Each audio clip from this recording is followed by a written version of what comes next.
नदी ने खुद ही मिटाई तो सागर हो गई। यानी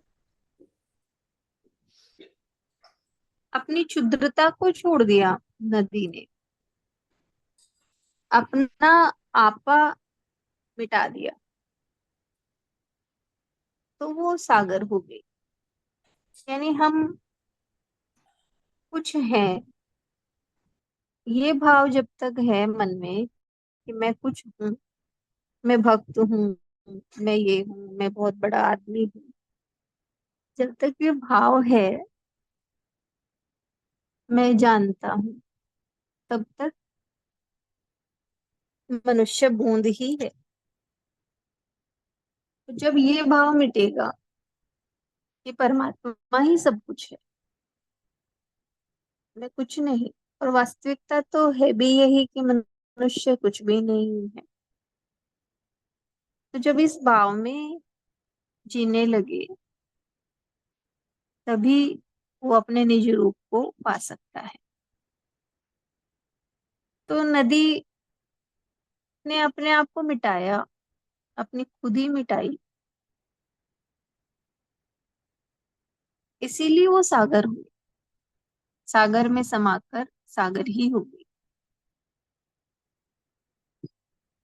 और जब तक नदी है, सागर से अलग है, नदी खुद को कुछ मानती है कि मैं हूं, तब तक वो दीन है। नदी का उल्टा दीन।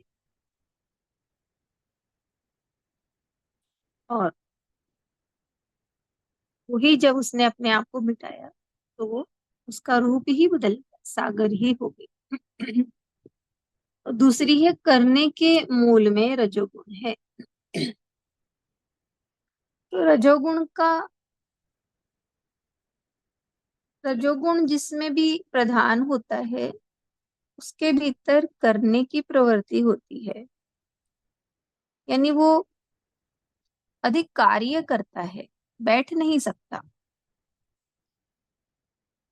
ये रजोगुण का एक गुण है, ये रजोगुण वाले व्यक्ति में, कि वो करने को प्रधानता देता है, चाहे स्थूल के कार्य हो या भक्ति के हो, तो वो करने को प्रधानता देता है।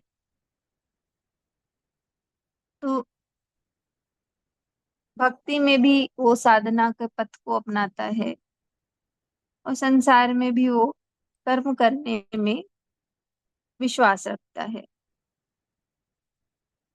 तो उसके करने के मूल में रजोगुण है, यानी वो अपने इस रजोगुण के प्रभाव के कारण बैठ नहीं सकता, करता है वो। तो इसलिए ये बताया कि करने के मूल में रजोगुण है। हरिओम।